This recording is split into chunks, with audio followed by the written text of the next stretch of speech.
And the topic for this evening's talk is nothing less than the meaning of life.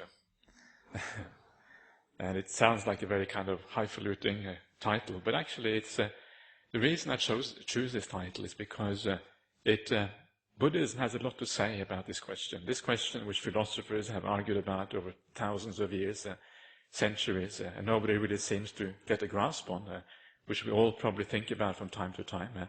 The beautiful thing about Buddhism, it actually has something to say about this profound, maybe most important question in many ways in all our lives. And that's why I want to talk about this. And we all know how when we're young, we often discuss the meaning of life between ourselves and our friends. And how often, when you are in your late teens, maybe your early 20s, you consider these things. It's very important. What could the meaning of life be here? What am I here for? And then later on, as we become older, we get trapped in all the daily duties we have, the work we have, family life, paying off the mortgage.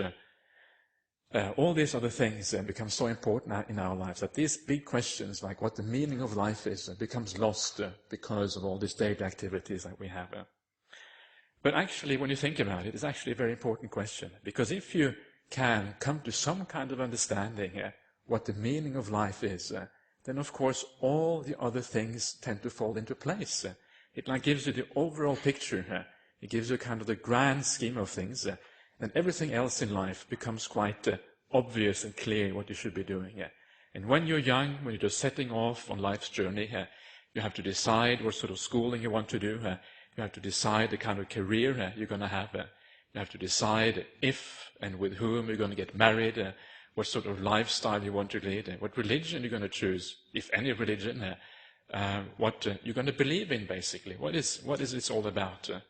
And of course, when you're young, these are important questions, because you're just starting off, and it tends to set the course for the rest of the life, those decisions you make at the very early point.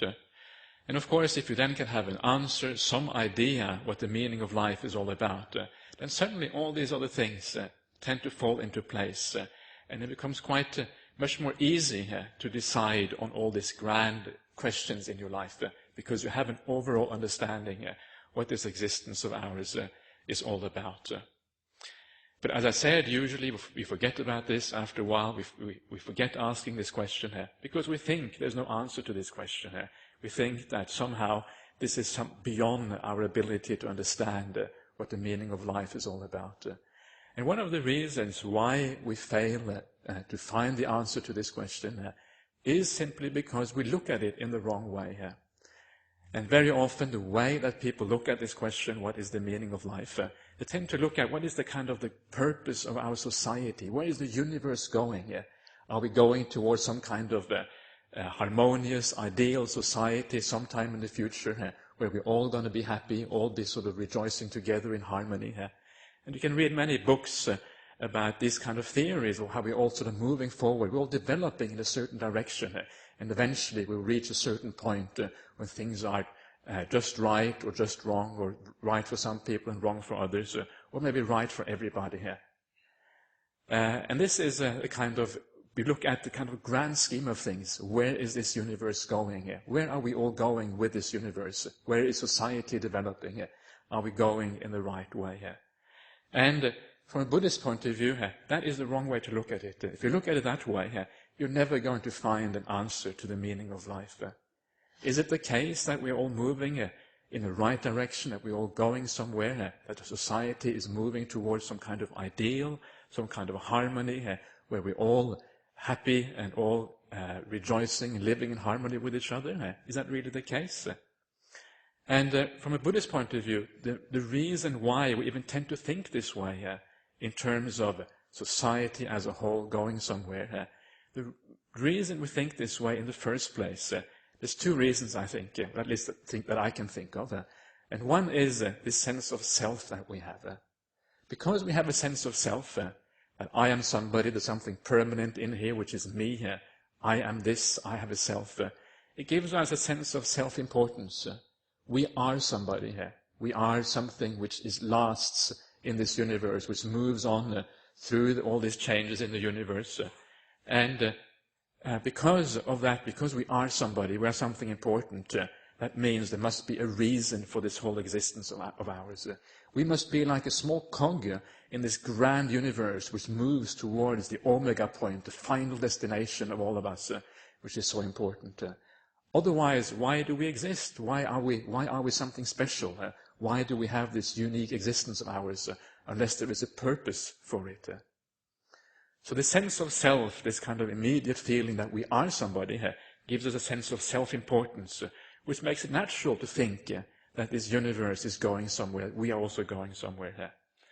And the other reason I think that people often believe that the universe must have some kind of purpose, that this whole big machinery is going somewhere, is because there is a sense that we were created by somebody. This universe has been created, and once you believe in the creative force which has started this whole universe, well, then again it's natural to think that it must have some kind of purpose. Because why would some creative force create this universe? Why would that creative force create each one of us? Well, obviously, because there is somewhere to go. There is a reason for all of this. There's a grand plan behind this whole universe, a scheme, and we're all moving along together in this grand scheme. So these are the two important reasons I can think of why we tend to think in terms of the meaning of life, in terms of this whole universe, this our society of ours, going in a certain direction, going towards some kind of destination in the future. But of course, the point is that from the Buddhist point of view, firstly, there is no, as we look at it, there is no permanent self inside of us. You look inside of you, we all see that there are thoughts running all over the place all the time. There are feelings running all over the place, perceptions, all kind of things. And from a Buddhist point of view, there is no enduring entity within us that we can call a self. Neither is there a creator God according to Buddhism. This universe has not been created by some external force which put this whole thing into existence. And once you remove those two things, the two ideas of a permanent self or of a creator God or a creator outside of us, then you take away a lot of this idea that this universe has to have some kind of purpose. And indeed, if you look at the way Buddhism looks at these things, there isn't really any purpose to this universe.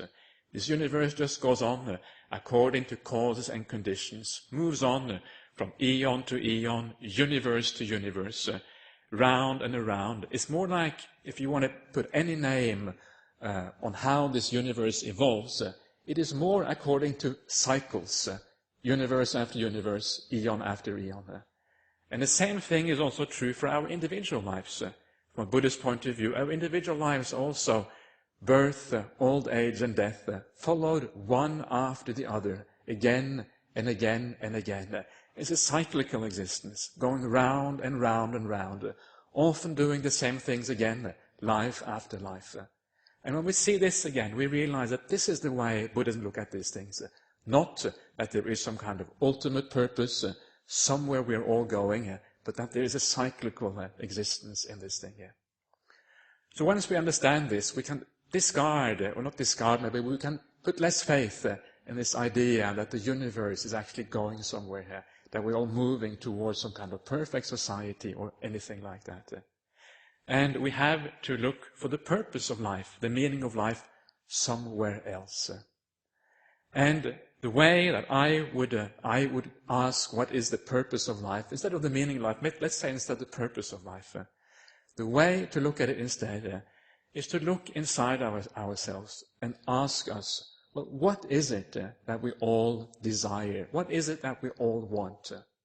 Because if you can actually find out what you really want, what you really desire inside of yourself, then, of course, the fulfillment of that desire, the fulfillment of that want, that should really be the purpose of life. If you can fulfill the most profound yearning that you have, then you're also, in a way, finding the very purpose of this existence. So for a few moments, just try to think about your life. What is it that we all really desire? And take a kind of daily life situation. And it's not very difficult to understand. Well, how do we make decisions in our daily life? Small little things in daily life. What do you choose to eat? What do you choose to wear when you get up in the morning? Which people do you choose to talk to? What articles do you read in a newspaper? What television programs do you want to watch? All these little decisions that we make throughout our day, how are those decisions taken? And they are taken on the basis of what, in one way or another, will make us happy. What is more pleasurable? What is beneficial for us? What will give us the right energy to endure throughout the day, to do all the duties that we have to do? All of these things, in one way or another, are made so that will be for our benefit and for our happiness. This is how all our decisions are made throughout the day. And you can ask yourself not only about all the daily decisions, but ask yourself also about those long-term decisions in life. What education we're going to have, what sort of job we're going to have, where we want to live, what religion, what philosophy of life you choose. What is the driving force that is behind making these kind of choices? And again, it is what you think is going to give you contentment and satisfaction in the long run. What is going to give you a sense of peace and harmony with the society around you? What is going to give you pleasure and happiness in your life? Why do you come to the Buddhist society here? Again, it's because you think that this is going to give something to your life. If you didn't think that Buddhism had anything to offer you in your life, nothing at all, there would be no point in coming to the Buddhist society here. You wouldn't be here. And I also like to say, well, why do I come here? Why do I bother coming here, sitting, giving a talk?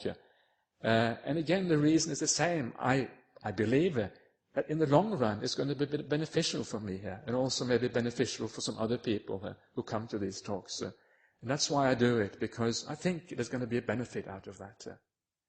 So again, we can see how there's a happiness underlying all these various things that we're searching for can be classified as happiness in one way or another. We're all searching for that happiness in our lives. And we can even take it down to very small things in your life. Like when you're sitting there now, you will be moving a little bit, twitching a little bit, stretching a bit here and there. And of course, again, it's the same thing. We're trying to get away from a little bit of pain, a little bit of irritation, trying to find comfort in this body, which is so difficult to find comfort in over long periods of time. And again, it's trying to move towards pleasure, towards contentment, towards happiness. And everything which drives us in life is basically a movement towards finding happiness in life, finding contentment in life, finding something which satisfies us. And in brief, I will call that thing that we're searching for, I'll just call it happiness to make it easy. Just to find one word which maybe can summarize all those things that we're trying to have in our lives. It's called happiness. So this then becomes the purpose of life. The purpose of life becomes to satisfy that happiness that we are all yearning for.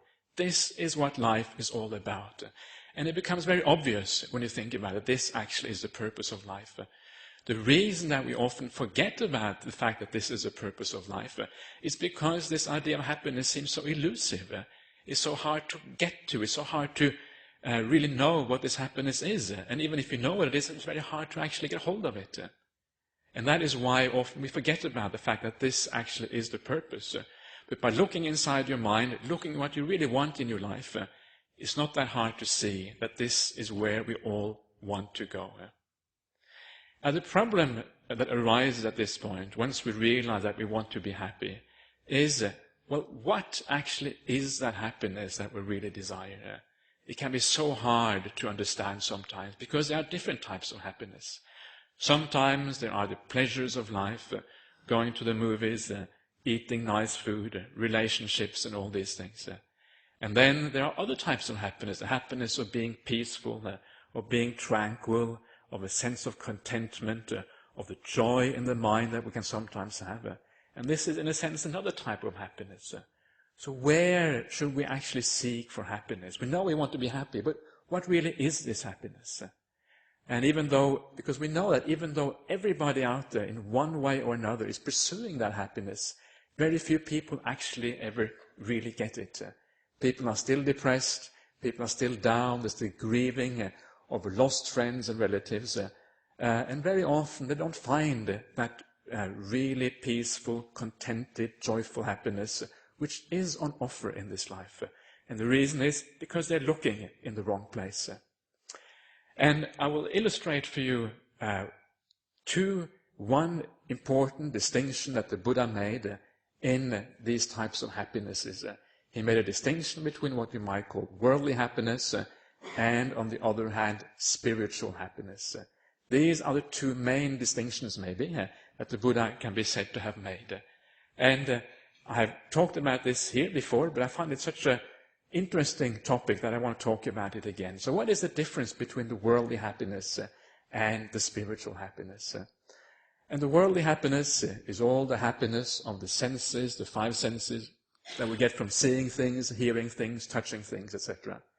It is a kind of happiness that we get when we get a promotion at work, when we get a salary increase, when we get maybe into a powerful position, when we get famous, or when a good report spreads around about us. This person, he or she is a very nice person. All of these things are like worldly happinesses. And this is the happiness on the one side. And the Buddha specifically said that these are worldly happinesses. And then on the other hand, you have the spiritual happinesses. And the spiritual happinesses are the happinesses which come from a spiritual lifestyle. Happiness which come from being moral, from doing good, from being kind, from being generous, from being peaceful, having loving kindness and compassion in your life, from doing meditation practice. All of those positive qualities that we develop inside of our mind. Well, that happiness which comes from that is the spiritual happiness. And this is one of the most important distinctions that the Buddha made about happiness. And why is it that one of these happinesses is to be sought for, whereas the other one is not so important according to the Buddha's teachings? And the reason is as follows, and I will quote something again which I have quoted here before. And this was an experiment that was done in the United States a long time ago, which showed what happens when people enjoy sensual pleasures. How does it affect the mind when we enjoy sensual pleasures? And this experiment, if I remember correctly, was done at Harvard University back in the 1970s. So it's the kind of highest pedigree of experiments. This is not just some kind of random thing at all. And what they found, which was very interesting, was that we all, in a sense, start off with a certain level of happiness in life. We are like, in a sense, here or something like that. This is where we start off. Some people start off higher, some people start off lower, but we sort of start off at a certain level.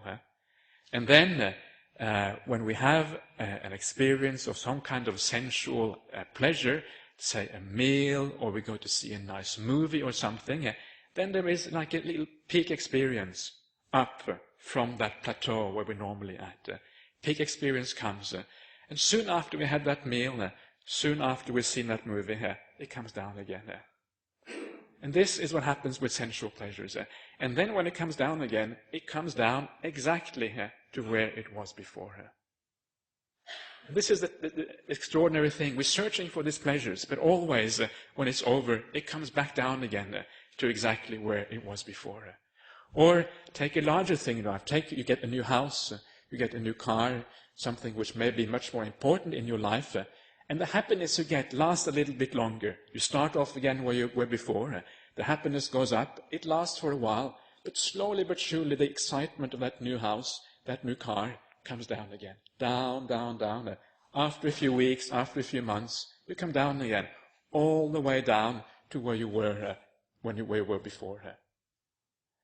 And this is the way it goes on and on. Happiness after happiness, sensual happiness after happiness. You get a promotion in your job. You feel really excited because when you get a promotion, you feel valued by your boss or by your peers in your job. So it feels wonderful to get that promotion. But the same problem again. Slowly but surely, it comes down, down, down, down. And it comes down to the same level it was before. And down there. And you can see what's going on here. You always find this happiness, but it's ephemeral. It disappears. It doesn't actually remain. And of course, when something doesn't remain, what happens? Well, you look back at the happiness and you think, oh, I wish I had that happiness again. And then craving and desire arises within you to do the same thing again and again and again. And each time you do it, the same thing happens. It goes up and then it goes down again. It goes up and it goes down. Always leading to this disappointment. And because it's disappointing, you try it again and again and again. And this is how most people live their lives from one end to the other. Up and down, up and down, up and down. And not really getting anywhere at all. And of course, one of the biggest happinesses in life, I'm happy to talk about this as well, because this is what we maybe seek more than anything else. And this is the happiness of a good relationship, the happiness of falling in love initially, and then having a good relationship afterwards.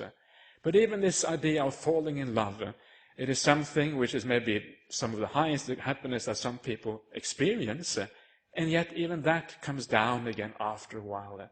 It lasts maybe for a year, I think a year and a half. Sometimes it's quoted how long these feelings can last. But sure enough, it comes down again, that as well. You cannot be in love forever and ever. It's going to disappear. So again, there is no permanent satisfaction in falling in love either. And then there is the reverse thing, and the reverse thing is also important. And that sometimes we have sensual disappointment instead of sensual happiness. We get a demotion in our job, and we go down, bam. And we get depressed, we grieve, and we feel really unhappy. We feel appreciated by our boss or by our fellow workers because they have demoted us. Or we get a salary reduction because the company isn't doing so well, and again we feel down. But even on these occasions, when something happens which is unpleasant, even if it's just food maybe which doesn't quite agree with you, again it comes up again, slowly but surely. And after a while you have forgotten about that experience. And again you go up to almost exactly the level you were before. So this is what life is like. You start off at a certain level, and it goes up and down, up a bit more, down a bit more. You have some deep downs and some high ups. But then on your deathbed, you are roughly where you were when you started off. It's terrible, isn't it? It's sort of, it looks so pointless when you see it that way. You wonder and that's why so many people come to the end of their life to think, what was this all about? What was the purpose of all this? Yes, I had a few happinesses, I had a few sorrows, but at the end of the day, I'm exactly where I started. And I leave the world exactly in the same way as I came into this world. I didn't have anything when I came in. I leave everything behind again when I go. What was this all about? And it's a good question. It's a good question to ask, what was it all about? Because this is where it leads us, of course, over to the spiritual happiness. And this is the other way of looking at the other type of happiness which the Buddha praised. This is the real happiness, the happiness which really matters. And the difference between this happiness and the worldly happiness can again be found in certain experiments, and many of people may have read about them, which have been done recently also in the United States. They seem to be at the forefront of this sort of research. And what they did there, they actually found out that in the human brain, there is like certain areas which have a tendency to become active when we experience certain types of happiness, or happiness in general. And because they had figured this out, they were actually able to find out how happy various people can be. And they measured various types of people. And some of the people they measured were people who actively led a spiritual life. People who were good people, who meditated, who did good things in their lives. And they found that the more spiritual practice you were doing, in particular, this was about meditation practice, the more you did of it and the more success you had in your meditation practice, the more happiness you scored on this particular scale that they had devised.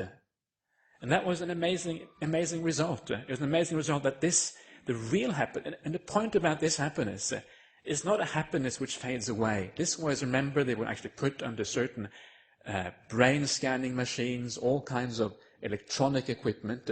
This was happiness that was almost like imprinted in them. Because the longer you had practiced the spiritual life, the more happy you were. In other words, it was a result of a long term of practice. It wasn't the result of some kind of gratification that we were having just on that particular day. And this was it's an amazing result, and this fits perfectly with how the Buddha taught. Because the real important and interesting happiness to be had in life is precisely the spiritual happiness. And the way to look at this, to go back to this idea of levels of happiness, you start off on a certain level in life. But then when you lead a spiritual life, I'm going to give maybe one easy example to understand. Suddenly you want to do something good in your life. You get this sense, this urge of doing something spontaneously nice to somebody, say something nice, because you really feel like it in your heart. This is not a superficial kind of kindness, this is a real kindness. You feel like doing something nice, you help somebody, you give somebody something when they need something, and how do you feel after doing something spontaneously nice towards somebody? You feel good inside of you. There's a happiness which arises from doing something kinder, doing something generous. And we all know what that feels like when we think about it.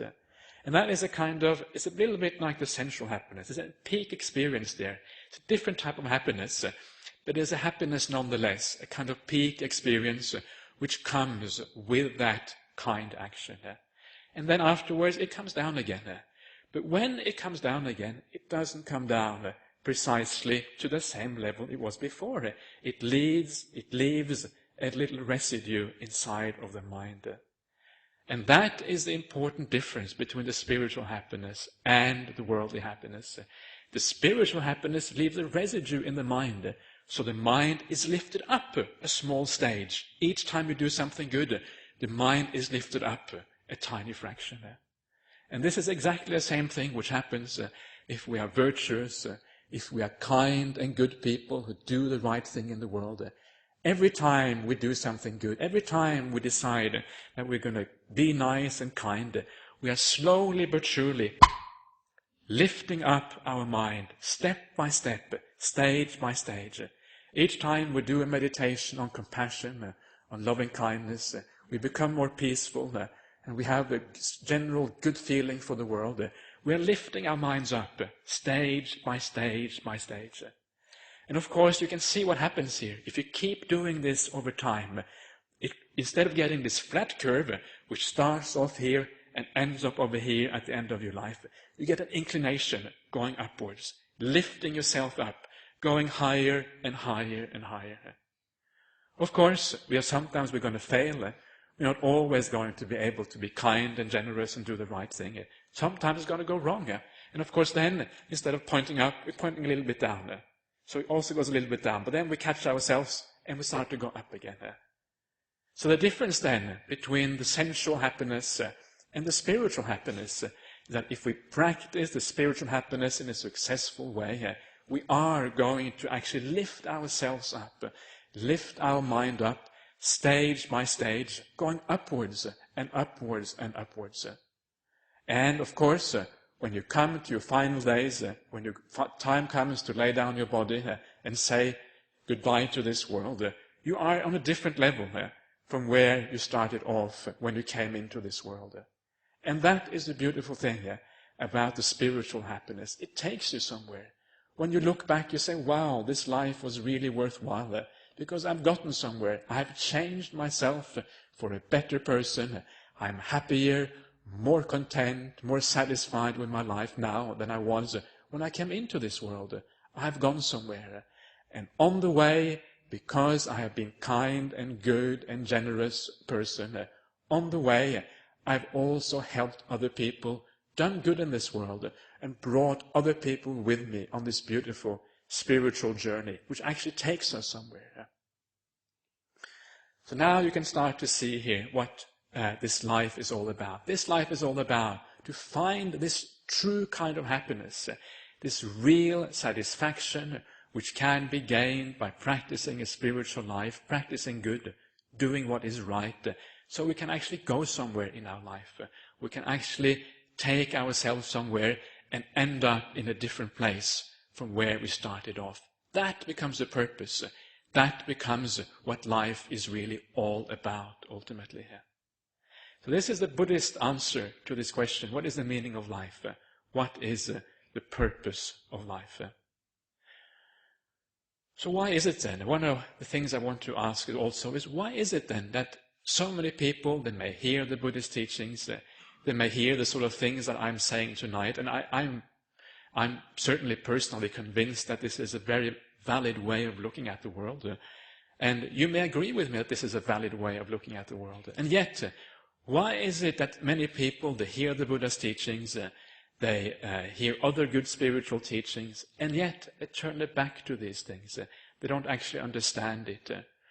And why is it that even if we are Buddhist, why is it that sometimes we don't maybe put in that effort that we really would like to put into our practice? Why is it that sometimes we fail, we don't make as much progress as we would like?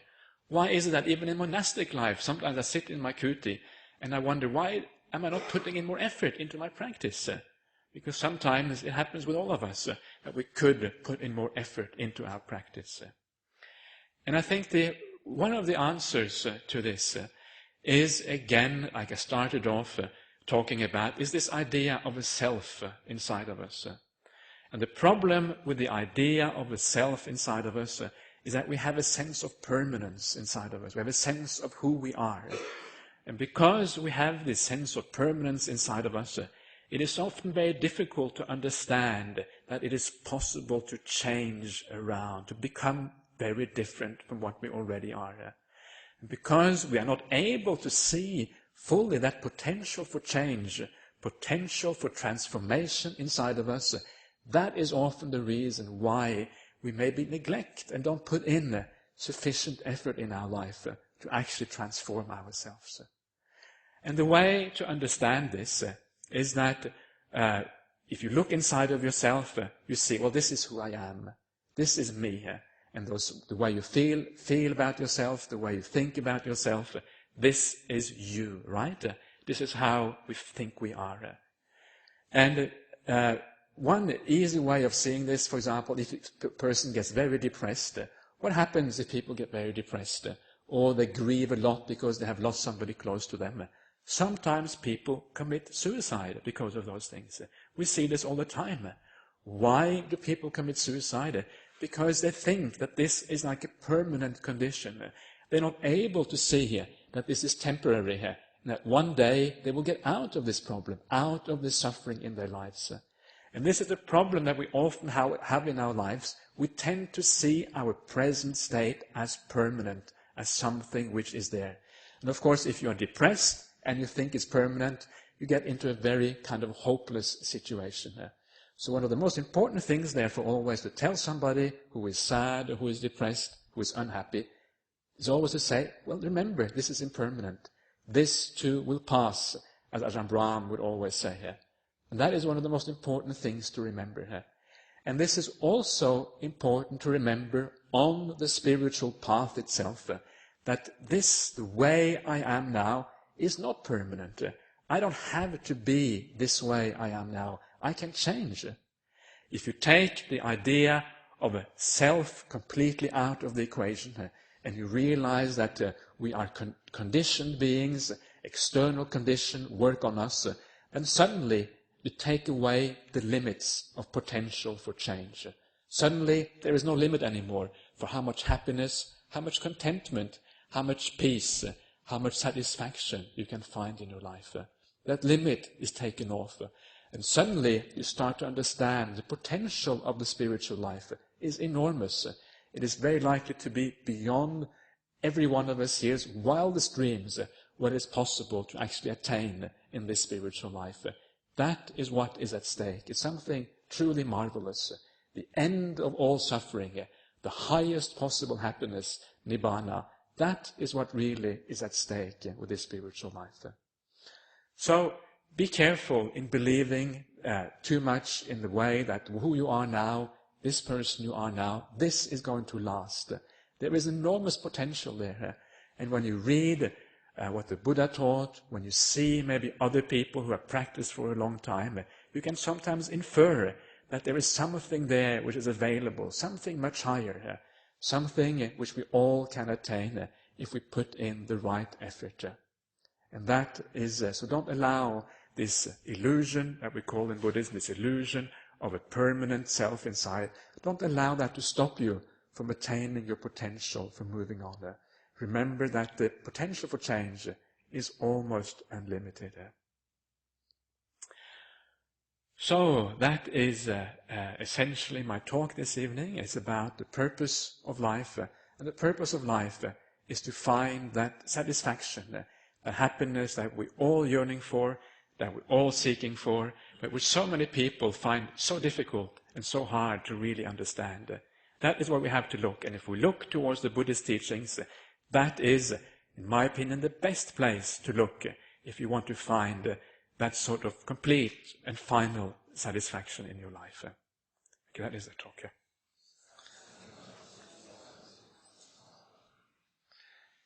Okay, so are there any questions or comments or complaints or anything else? This is a chance you have.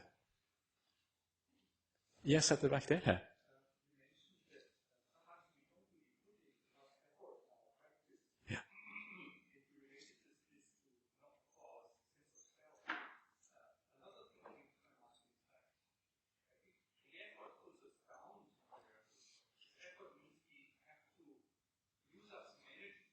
Yeah.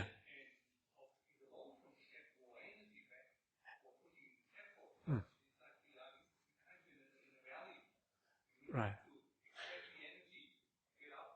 Yeah. Yeah, I think that's probably true, because what you can say is that expending of energy to actually do the practice, that is a kind of suffering in life. It's a kind of suffering. And because we don't want to suffer, we tend to steer away from those sort of things which is too much ardor and takes too much energy. That is true. And of course there, it is important just to have that faith. The faith and understand that if I put in this energy, I will actually overcome much more suffering in the future. So that is where the faith comes in, and the understanding of the Dhamma, understanding of the Buddha's teachings. And then you will accept, okay, a little bit of suffering now is worth it in the long run. It's like keeping the 5 precepts. If you're a committed Buddhist and you decide that you want to keep the 5 precepts, which is like the basic moral code of Buddhism, well, there is a little bit initially, a little bit of suffering involved in keeping the 5 precepts. There are certain things you can't do. If previously you enjoyed lying to people or drinking alcohol or whatever it is, or maybe even, I don't know what. But if you enjoyed previously something which was against the 5 precepts, then you have to stop that. And that very stopping involves a little bit of suffering here. But of course, in the long run, you gain much more happiness in return by actually keeping those 5 precepts. And it's the same thing with the entire path of Buddhism. People often go on meditation retreats, and some of those retreats sometimes can be suffering for people. Maybe not all the time, but certainly part of the time, because you're doing things which you're not used to do. But then if you persevere, if you do it correctly, then eventually you also get those wonderful results that come from that meditation practice. So yes, it's true. There is the suffering of leading the spiritual life. It is true. But so you have to, in a sense, if you want to evaluate your spiritual life, never look in the short term. The short term can be very deceptive. Always look in the long term. So look at yourself today compared to what you were 6 months ago or a year ago. That's the kind of time span you need to look at to really see whether there is a change for the better, for the positive. And then you will make the right decision whether the spiritual life works or not. If you just look from one week to the next, because the mind is so changeable, it is impossible to really see any improvement and to have any kind of proper perspective just from one week to the next one. You happy with that answer? Yeah. Okay. Yes, sir.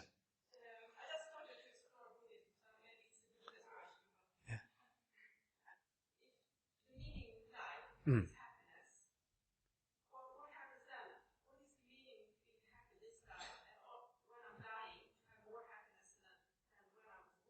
Okay. Okay. Well, I mean, first of all, being happy is not so bad in itself, It's pretty, it's pretty good. When you think about, sometimes we get depressed, people get into very difficult situations, and you can't wait to get out of it. Then, of course, happiness is something wonderful and something that becomes very beautiful. And the happier you get, You look back at your previous life, you think, that was terrible what I had before. I didn't actually realize at the time how bad it was. But now I understand that there was a lot more suffering in that life than I could really see.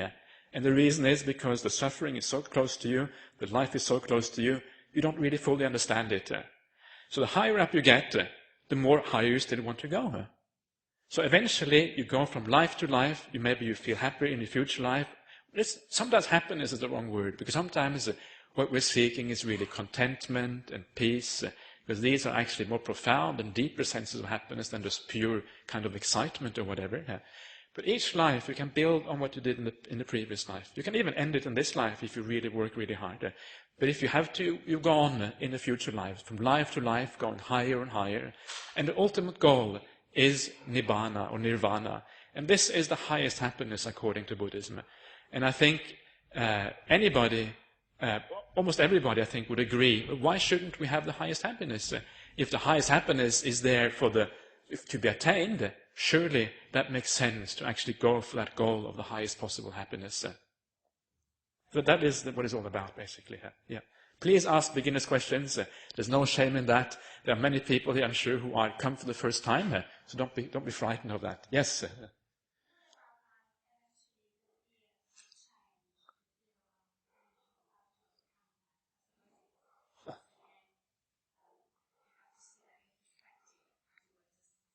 Okay, the fear of change. Yeah, okay. Well, it depends, what you mean, I suppose, by fear of change. But usually you start in the small things, You start with the things which are easy to change. You ask yourself, well, how can I improve my life a little bit? How can I do a little better? How can I be a kinder and more gentle and more generous and more compassionate person in my life? And most people don't fear that kind of change. Usually it comes quite naturally. And then you build on that. You become more compassionate, and you ask yourself the next step, well, how can I become even more compassionate and kinder? How can I do this step by step, going upwards, moving ahead? And then you will see that what you may have seemed fearful on an earlier occasion actually becomes something very natural inside of you. You may change in ways that you never expected, and it becomes beautiful. So don't actually don't think about your change. Just do what is right and see what happens. And what you will see is that your mind changes in a very positive and very nice way.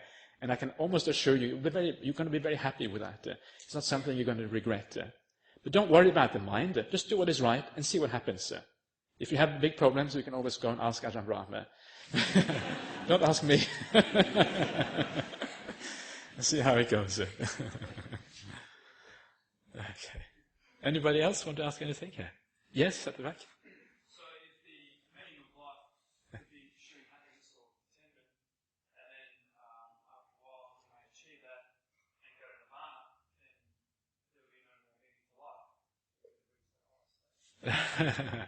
Yeah, well, I mean, the point is that Nibbana is the meaning, right? That is the end point. So you can't really go beyond that. But yeah, it is the highest possible happiness. I think that's good enough. If you reach the highest possible happiness, there's no point in asking for meaning anymore, because you have achieved the highest possible. You reach the end. It's like saying, what is the purpose of achieving the highest happiness? Well, that's it. You got it. You reached it. It's a bit like. You're an Olympic athlete because the Olympics coming up soon, and your goal is to win the particular event. Well, then you win. And that's really the goal in its own right, isn't it? There's nothing more beyond that. You have won. You've made it. That's it. And the same thing, once you achieve the highest happiness, well, you have achieved the best thing that anybody can achieve in this universe. Why on earth would you go on seeking for anything more? There's no point. You have reached the highest. Okay, so let's pay our respects to the Buddha Dharma Sangha. If you wish, you can take part. If you don't want to, that's okay. Yeah.